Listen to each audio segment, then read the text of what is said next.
Hello class. तो मैं हूं पंकज चौरसिया। स्वागत करता हूं आपके अपने YouTube channel concept live 9th and 10th में, जहां हर कॉन्सेप्ट को बनाते हैं easy and exam ready. Class, यदि आप 10th क्लास के स्टूडेंट हैं और 10th मैथ्स को बिल्कुल इजी और आसान तरीके से पढ़ना चाहते हैं तो ये चैनल सिर्फ आप लोग के लिए होने वाला है, क्योंकि आज की इस वीडियो में हम कवर करने वाले हैं एप्लीकेशन ऑफ ट्रिग्नोमेट्री के बारे में। इससे पहले पार्ट 1 और पार्ट 2 आ चुका है, जहां पर हम लोगों ने चैप्टर के एग्जाम्पल, कॉन्सेप्ट और एक्सरसाइज को स्टार्ट कर दिया था, जहां पे हम लोग क्वेश्चन 1 से लेके 5 तक सॉल्व कर चुके थे पार्ट 2 के अंदर। तो आज ये पार्ट 3 होने वाला है, जहां पर हम क्वेश्चन नंबर 6 से लेकर 10 तक कवर करने वाले हैं। तो चलिए स्टार्ट करते हैं। ओके क्लास, तो क्वेश्चन नंबर 6 के अंदर क्या लिखा हुआ है कि 1.5 metre tall boy is standing at the some distance from the 30 metre tall building. मतलब क्या दिया है कि एक 30 मीटर लंबी एक बिल्डिंग है, इससे कुछ डिस्टेंस पर एक 1.5 मीटर टॉल बॉय खड़ा हुआ है, ठीक है ना। The angle of elevation from his eyes, उसकी आंखों से जो एंगल ऑफ एलिवेशन बन रहा है to the top of the building is increase from 30 degree to 60 degree. He walk towards the building. Question में ये बोला गया है कि एक 30 मीटर लंबी एक बिल्डिंग है, उससे कुछ दूरी पर 1.5 मीटर टॉल एक बॉय खड़ा है, जिसकी आंखों से जो एंगल बन रहा है वो बन रहा है 30 डिग्री का angle from the eyes to the top of the building. जब लड़का जो है ना बिल्डिंग की ओर वॉक करता है तो ये एंगल जो 30 डिग्री है वो 30 डिग्री से कितनी डिग्री हो जाता है, 60 डिग्री हो जाता है, ठीक है। Find the distance he walks towards the building. तो बताओ कि वो बिल्डिंग की ओर चला, कितना चला, मतलब बिल्डिंग की ओर, मतलब इस पी पॉइंट से क्यू पॉइंट तक उसने कितना वॉक किया। चलिए तो स्टार्ट करते हैं। देखो सबसे पहले तो हम ऐसा करते हैं कि ये बिल्डिंग की हाइट कितनी होगी, क्योंकि ये टोटल हाइट थी, लेकिन हम एंगल तो बन रही है उसकी आंखों से, तो हमको ये वाली हाइट चाहिए। तो ये हाइट हो जाएगी इतनी 28.5। क्या हो जाएगी ये 28.5। सेकेंड चीज, ए पी क्यू आर ऐसे नेमिंग है ही, तो चलो स्टार्ट करते हैं। देखो सबसे पहले सॉल्यूशन डाल के एक चीज पता होना चाहिए कि आर एस बराबर हम क्या लिखा है, आर एस बराबर लिखा हुआ है 28.5 मीटर। क्या मैं इसको ऐसा लिख सकता हूँ 57/2? हाँ लिख सकते हैं। 57/2 को डिवाइड करूंगा तो 28.5 ही मिलेगा मेरे को, ठीक है। सेकंड चीज, क्वेश्चन में करना क्या है, क्या मैं ऐसा कर दूं भाई कि यदि मैं इसकी हेल्प से ये पूरा बेस निकाल दूं और उस पूरे बेस में से फिर मैं इस बेस को माइनस कर दूंगा, तो बचा हुआ मेरे पास में ये वाला क्या आ जाएगा, पी क्यू आ जाएगा कि नहीं आ जाएगा। बस तो हमको इसी तरीके से क्या करना है, क्वेश्चन को सॉल्व करना है। तो सबसे पहले हम क्या करते हैं, इन ट्रैंगल, एक ट्रैंगल ले लेते हैं अपन P R S, in triangle P R S. Triangle P R S के अंदर परपेंडिकुलर अपॉन बेस किसके अंदर मिलता है हमको, 10 के अंदर। तो ये लगा देंगे हम यहाँ पर 10 30 डिग्री, 10 30 परपेंडिकुलर हो जाएगा हमारा आर एस, अपॉन में बेस हो जाएगा क्या, पी आर, ठीक है। 10 30 की वैल्यू क्या होती है, 1/√3। तो 1/√3 लिख दिया। आर एस कितना है, तो आर एस बराबर है 57/2, जो कि हम लोगों ने माना है ना। अपॉन में क्या आ जाएगा, पी आर। अब पी आर इधर जाएगा तो ये हो जाएगा 2 पी आर इजिकल टू, या ऐसा ना करके आप देखो खुद और थोड़ा सिंपल कर देंगे अपन। पी आर को लेके जा रहा हूँ मैं अकेला, 2 यही है, तो ये हो जाएगा 57/2, √3 इधर है, इधर जाके मल्टीप्लाई हो जाएगा तो हो जाएगा √3। तो ये हमारे पास वैल्यू किसकी निकल के आ गई है, पी आर की निकल के आ गई। मतलब ये हमारे पास में टोटल बेस निकल के आ गया। क्लियर हो गया, मतलब ये पी से लेकर आर तक की ये टोटल डिस्टेंस निकल के आ गई, मतलब यहाँ से लेके यहाँ तक की डिस्टेंस निकल के आ गई। अब आप लगाते हैं in triangle S R Q, S R Q. S R Q के अंदर अगर हम देखें तो फिर से वही लगेगा 10 60 डिग्री। 10 60 क्या हो जाएगा, परपेंडिकुलर अपॉन बेस। तो परपेंडिकुलर क्या है, आर एस, अपॉन में बेस क्या है हमारे पास में, क्यू आर। 10 60 की वैल्यू क्या होती है, ओनली √3। आर एस कितना दे रखा है, तो आर एस वही हमारे पास में 57/2, इंटू में क्या हो जाएगा, क्यू आर। यहाँ तक क्लियर हो गया। चलिए अब देखो, क्यू आर को लेके यहाँ जाऊँगा, √3 इधर अपॉन में आ जाएगा, तो ये हो जाएगा क्यू आर इक्वल हो जाएगा 57/2 × √3। क्लियर हो गया है। अब मेरे को इस 2√3 को हटाना है यहाँ पर, क्योंकि रैशनलाइज करना पड़ेगा। तो क्या करूँगा मैं, Q R as it is रहेगा 57/2√3 का मैंने ऊपर नीचे क्या कर दूंगा, मल्टीप्लाई। क्योंकि आपको पता है 2√3 का यदि मैं ऊपर नीचे मल्टीप्लाई कर दूंगा तो एक्चुअली में लिखा यही है। 2√3 से 2√3 कैंसिल हो जाएगा, तो एक्चुअली में लिखा तो यही है। बेसिकली मेरे को इसको नीचे वाले को हटाना है, इसलिए मैंने क्या करा यहाँ पर रैशनलाइज करा। क्लियर हो रहा है। अब देखो Q R as it is रहेगा, 2√3 का 57 से मल्टीप्लाई करूंगा तो आपको 2 5 जा 10, 2 7 जा 14, तो ये लगभग 114 √3 आएगा, ठीक है। और 2√3 का 2√3 से मल्टीप्लाई, तो 2 जा क्या होता है 4 इंटू √3 का √3 से मल्टीप्लाई होगा तो बन जाएगा 3, ठीक है। अब इसको काट देते हैं, देखो 3, अब देखो यहाँ पे सॉल्व कर लेता हूँ मैं। 114 अपॉन में 4 इंटू 3 लिखा है। अब मैं इसको यहाँ सॉल्व करूंगा तो आपको देखो देखो 3 जा 9, 3 जा 9, कैरी कितनी बची 9 2 11, तो 2 इसको दिया, फिर 3 8 जा क्या हो गया 24। अब देखो 2 जा 4 और 2 19 जा क्या होता है 38, मतलब क्या बच रहा है हमारे पास 19 अपॉन में 2 बचेगा यदि मैं इसको सॉल्व करूंगा, है ना। तो यहाँ पे मैं डायरेक्ट लिख देता हूँ कि क्यू आर बराबर क्या आ जाएगा हमारे पास में 19√3 अपॉन में 2। क्लियर हो गया, तो इसको मैं रफ कर देता हूँ, ठीक है। चलिए अब हमारे पास ये आ गया क्यू आर, ठीक है, ये क्यू आर निकल के आ गया आपका, ठीक है। अब ये क्यू आर आ गया और पी आर आ गया। अब मैं बताओ ऐसा कर सकता हूँ कि मेरे को पी क्यू चाहिए, तो क्या पी क्यू को मैं ऐसा निकाल सकते हैं हम कि पी आर में से माइनस कर दूं मैं यदि क्यू आर को, तो मेरे को क्या मिल जाएगा पी क्यू मिल जाएगा। तो P Q as it is रहेगा। पी आर की वैल्यू कितनी है हमारी, पी आर की वैल्यू हमने निकाली है 57√3 अपॉन में 2, और क्यू आर की वैल्यू क्या निकाली हमने 19√3 अपॉन में 2। आपको पता बेस सेम रहता है, तो 57√3 में से माइनस कर दूंगा मैं 19√3 को, तो देखो 2 रहेगा as it is.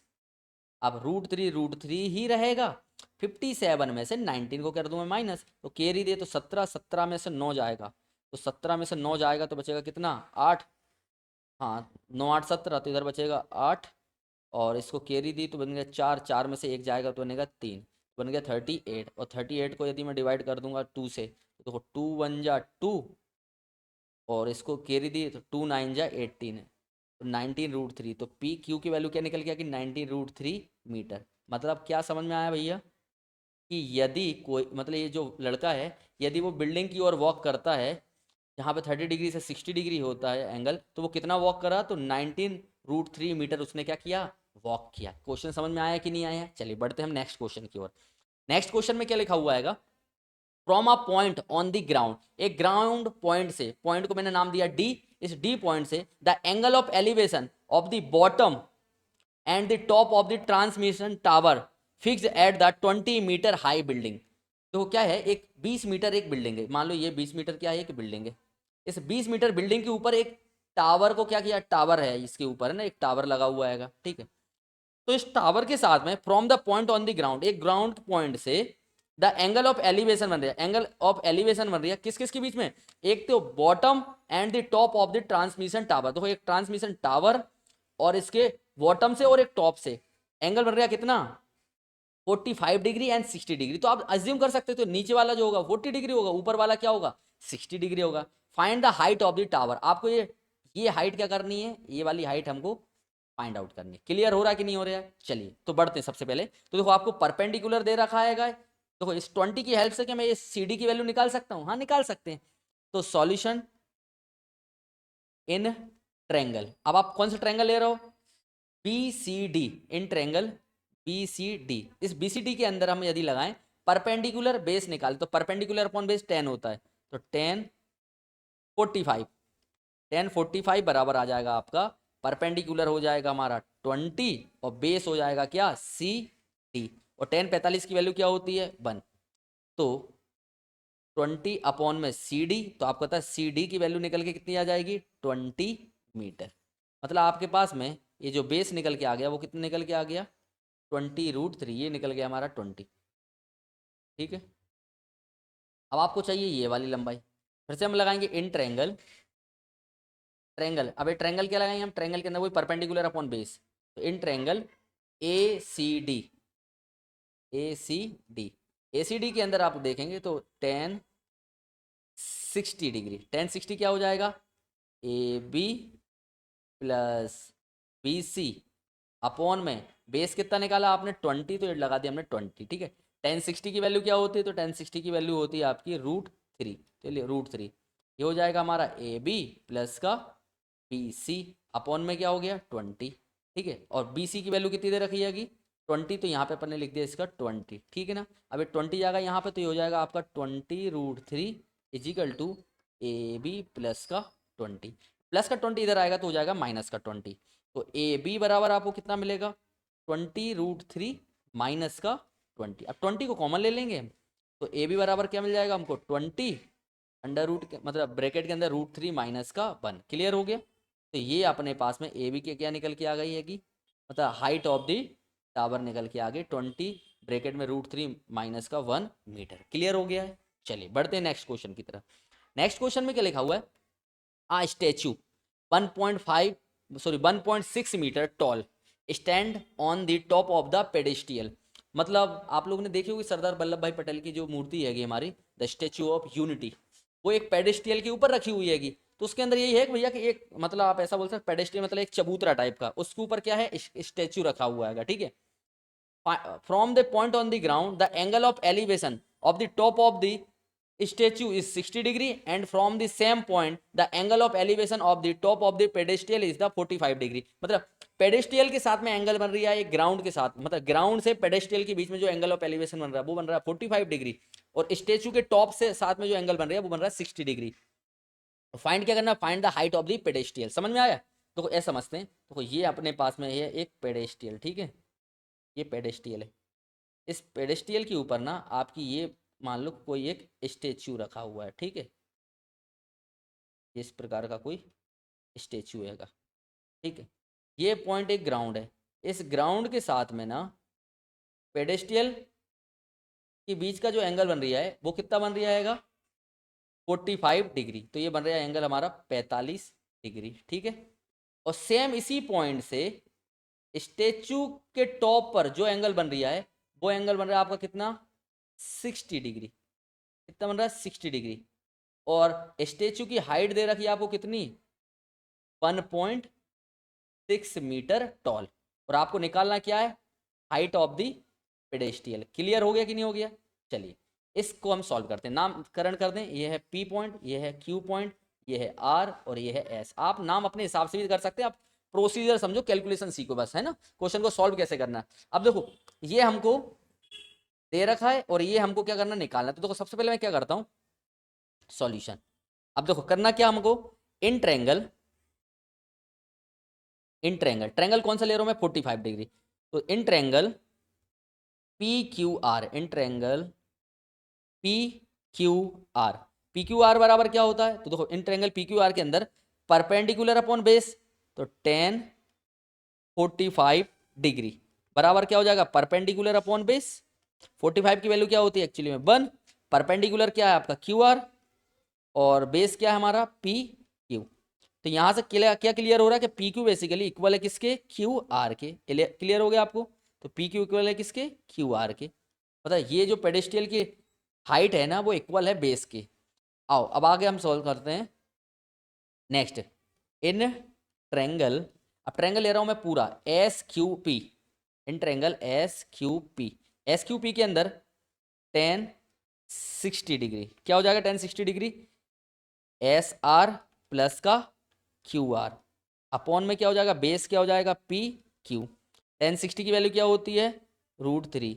S R हमको कितना दे रखा है 1.6 प्लस क्यू आर आपको नहीं पता, क्यू आर बेसिकली इक्वल है पी क्यू के। ठीक है ना, और हमको किसकी वैल्यू निकालनी है क्यू आर की वैल्यू निकालनी है। तो यहाँ पे तो अभी क्यू आर ही रहने दो अपॉन में, ये क्या है पी क्यू, तो पी क्यू तो पी क्यू रहेगा। ठीक है, अब आप एक चीज देखना, क्या मैं पी क्यू की जगह पे क्यू आर लिख सकता हूँ और क्यू आर की जगह पे क्या लिख सकता हूँ पी क्यू। ठीक है, हमें जरूरत किसकी है क्यू आर की, क्योंकि मेरे को क्यू आर निकाला है। तो मैं इस पी क्यू की जगह पे क्या लिख सकता हूँ क्यू आर लिख सकता हूँ। तो यहाँ पे मैं लिख दूंगा √3 इक्वल 1.6 प्लस का क्यू आर अपॉन में भी क्यू आर, है ना, फ्रॉम इक्वेशन नंबर 1 से। ठीक, ये मैंने पी क्यू की जगह पे क्या लिख दिया क्यू आर। अब क्यू आर जाएगा यहाँ पर तो हो जाएगा √3 क्यू आर इक्वल 1.6 प्लस का क्यू आर। अब देखो ये क्यू आर इधर जाके क्या हो जाएगा माइनस का, तो हो जाएगा √3 Q R minus Q R equal हो जाएगा क्या 1.6। क्यू आर को मैं ले लूंगा कॉमन, तो अंडर रूट के अंदर क्या बचेगा √3 माइनस का 1 इजिकल टू 1.6। तो क्यू आर की वैल्यू क्या निकल के आ जाएगी 1.6, ये मल्टीप्लाई में इधर आके हो जाएगा डिवाइड में, तो हो जाएगा √3 माइनस का 1। ठीक है, अब आपको पता है ये अपॉन में रूट है, और रूट को हम अपॉन में नहीं रखते, तो हम क्या करेंगे रैशनलाइज। रैशनलाइज कैसे करते हैं आप लोगों ने आई थिंक ये हाँ 8th क्लास के अंदर सिखाया गया है आपको, है ना। कि रेशनलाइज कैसे करते हैं कि यदि यहाँ पर माइनस का साइन है तो उसको आपको क्या कर देना, प्लस का साइन के साथ में ऊपर नीचे क्या कर देंगे, सेम चीज का मतलब डिनोमिनेटर का ऊपर नीचे मतलब न्यूमरेटर और डिनोमिनेटर में मल्टीप्लाई कर देंगे डिनोमिनेटर का, ठीक है, साइन चेंज करके। तो देखो 1.6 रहेगा एज इट इज, ये √3 माइनस का 1 है, मल्टीप्लाई कर देंगे हम √3 + 1 अपॉन में √3 + 1 से, ठीक है ना, क्लियर हो रहा। अब आप लोगों ने एक फॉर्मूला पढ़ रखा है a² - b² का, कि a + b और a - v होता है, ठीक है। तो देखो √3 - 1 √3 + 1, एक्चुअली में ये a² - b² का फॉर्मूला बन रहा है। तो हम QR बराबर क्या लिख सकता हूं मैं, QR बराबर में क्या लिख सकता हूं, तो QR बराबर में लिख सकता हूं, देखो ये हो जाएगा क्या हमारा 1.6 √3 प्लस का 1 अपॉन में √3 का स्क्वायर -1 का स्क्वायर, ठीक है ना।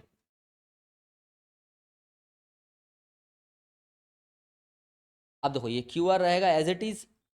अब आपका देखो 1.6 ब्रैकेट में √3 प्लस का 1 एज इट इज रखा, अपॉन में √3 का स्क्वायर क्या हो जाएगा 3 माइनस का 1, अब 3 में से 1 जाएगा तो क्या बचेगा 2, ये हो जाएगा 1.6 √3 प्लस का 1 अपॉन में 2। अब आपको पता है 2 को 16 से काटेंगे तो 2 8 जा क्या हो जाएगा 16, तो वैल्यू क्या निकल के आ जाएगी 0.8 √3 प्लस का 1 QR। और ये हमको QR क्या करना था, निकालना था, ये हमारे पास क्या निकल के आ गई, हाइट ऑफ द पेडेस्ट्रियल। तो बेसिकली ये हमारी क्या निकल के आ गई, हैंस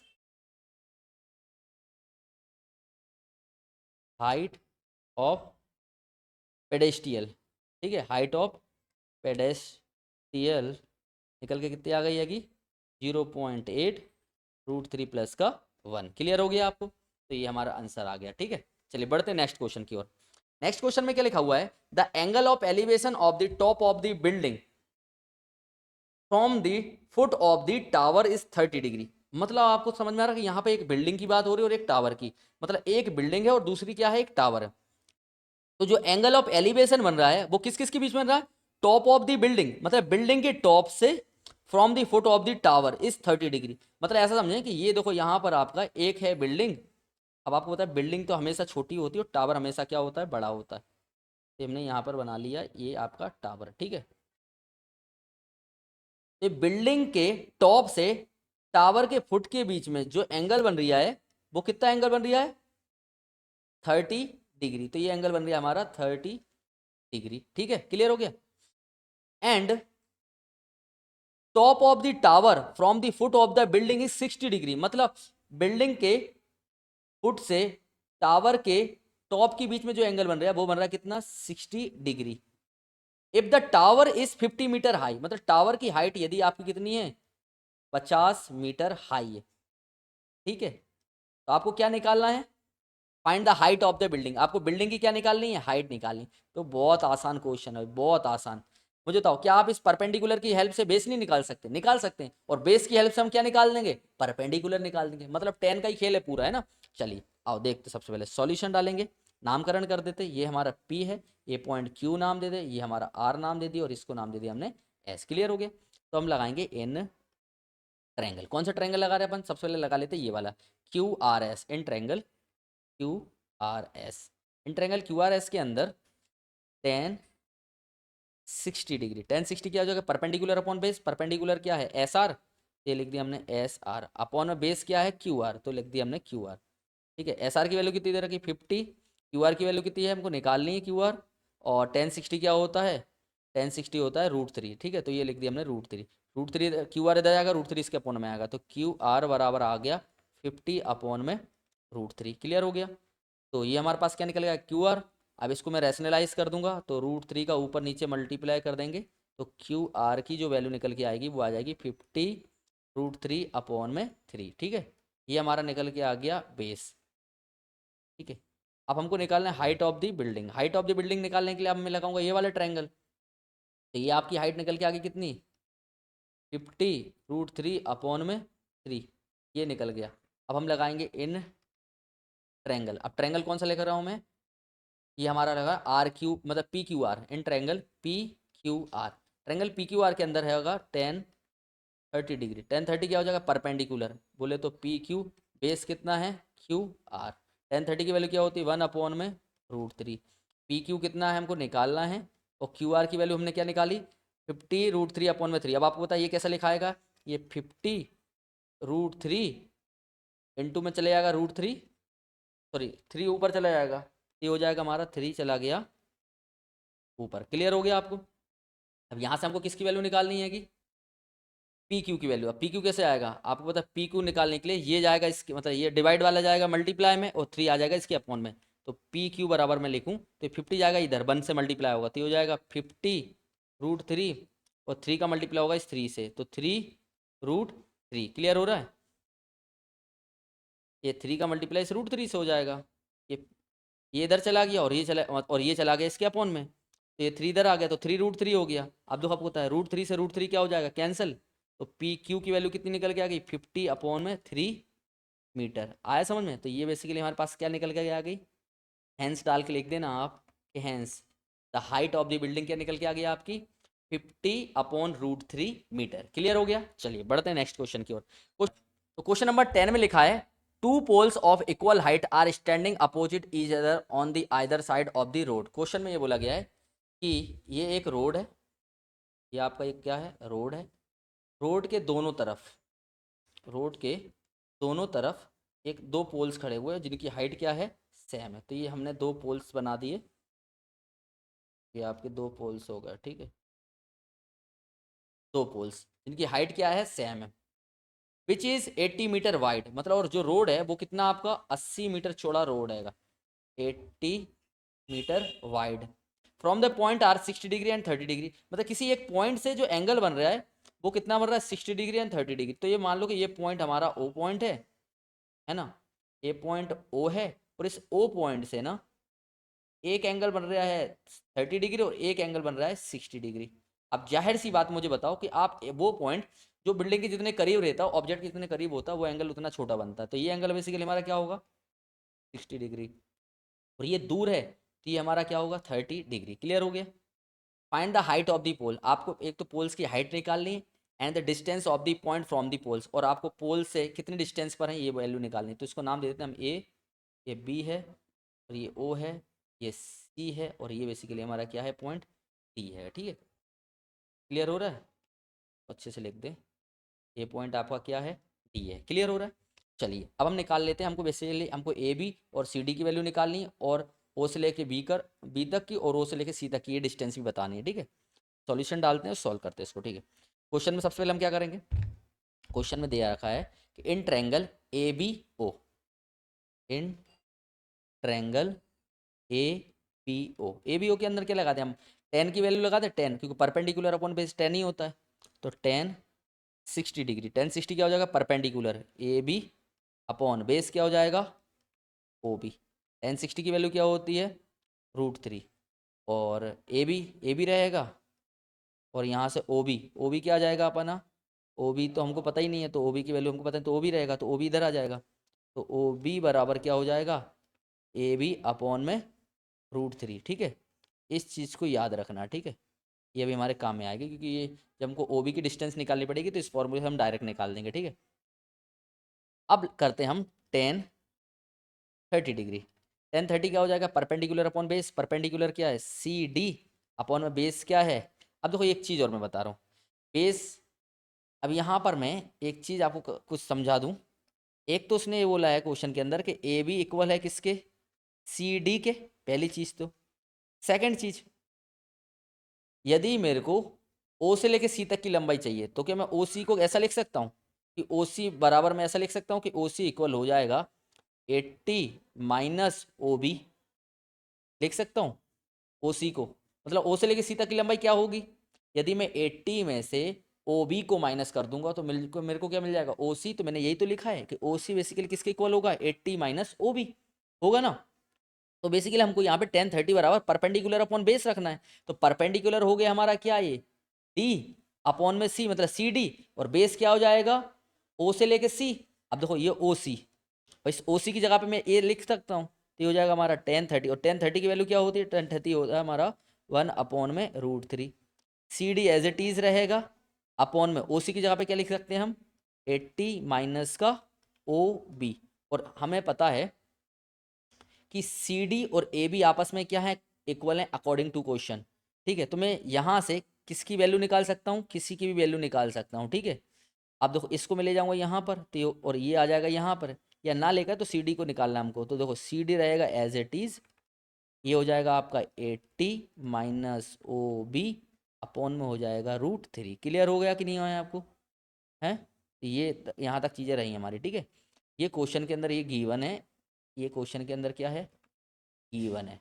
इसको एज इट इज रहने दो ना, क्वेश्चन में गिवन डाल के आप ही लिख देना। ठीक है, अब आ जाओ यहाँ पर, ये C D as it is रहेगा 80 माइनस, मुझे बताओ ओ बी बराबर हमने क्या निकाला, ए बी अपॉन में √3। तो मैं इसको ऐसा लिख सकता हूँ यहाँ पर, तो ये हो जाएगा ए बी अपॉन में √3, है ना, और इसके अपॉन में क्या है, √3।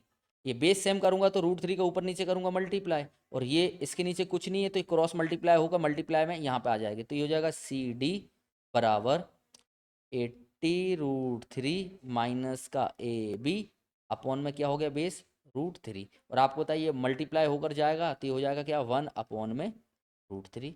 अब √3 का √3 से मल्टीप्लाई करेंगे तो आ जाएगा यहाँ पर 3, और ये हो जाएगा आपका 80 √3 माइनस का ए बी बराबर क्या आ गया, सी डी। अब आपको पता है चाहे मैं ए बी की जगह सी डी लिखूँ या सी डी की जगह पे ए बी लिखूँ, दोनों क्या है, इक्वल। तो मेरे को सी डी चाहिए तो सी डी की जगह पे मैं इसकी जगह पे ए बी लिख दूंगा। तो हो जाएगा 80 √3 माइनस का सी डी अपॉन में क्या हो जाएगा 3। 3 यहाँ जाएगा तो ये हो जाएगा 3 सी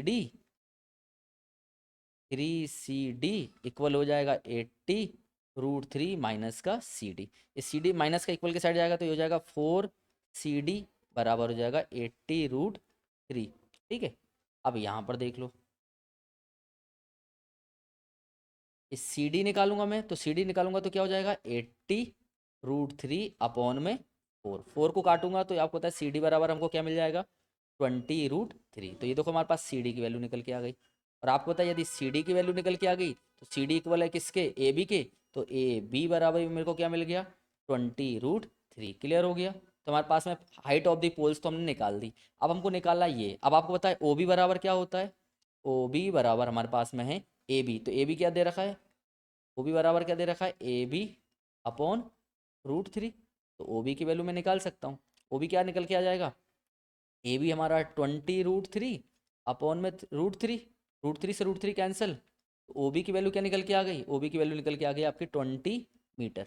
मतलब ओ से लेके बी तक हमारा क्या है, ओ से लेकर बी तक यदि 20 है तो ओ से लेकर सी तक कितना होगा, ओ से लेकर सी तक हमारा होगा 60 मीटर। क्लियर हो गया। तो ये हमारा क्वेश्चन क्या होगा यहाँ तक, कंप्लीट। क्वेश्चन समझ में आया आपके लिए?